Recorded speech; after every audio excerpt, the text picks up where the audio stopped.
Hello mga peeps! Time check, 9 PM na po. Ginabi na po talaga ako sa pagluluto ng aking hapunan.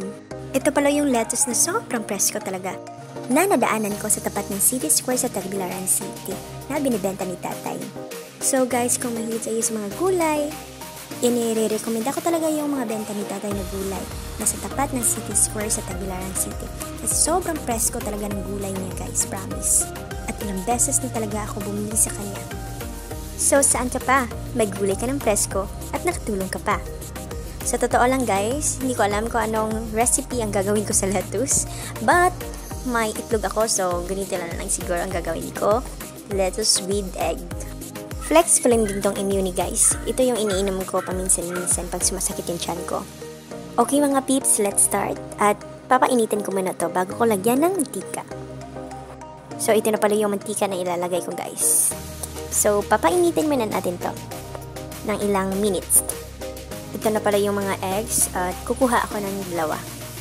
Dalawa yung itlog na ilalagay ko sa lettuce para naman marami-rami tingnan. So, ito na. Gutom na talaga ako.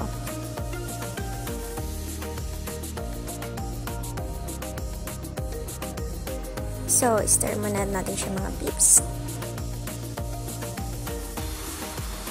At lagyan natin ng konting asin para naman malasa yung itlog. So, kumuha muna ako ng dinurog na paminta mga peeps para naman mas masarap yung itlog natin ilalagay sa lettuce. Nirami-rami ko ng dinurog na paminta mga peeps dahil nasasarapan talaga ako pag marami yung dinurog na paminta at mabango siya.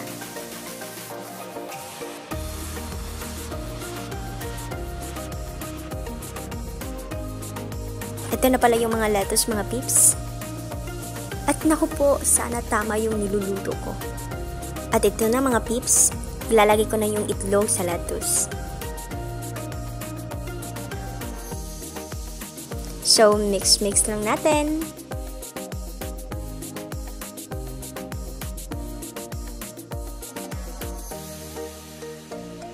At hindi rin mapapahuli mga peeps ang ating garlic powder. Lagyan natin ng konti. At magic sarap para naman mas malasa talaga. Tsaka haluin natin. Then, nilagyan ko rin ng konting ginisa mga peeps para naman mas mabango. Pinahinaan ko muna mga peeps para naman hindi matusta ang ating niluto. Ito na pala yung finished product mga peeps. Char! Pwede nyo itong gawin sa bahay nyo pag may time kayo. Maraming salamat!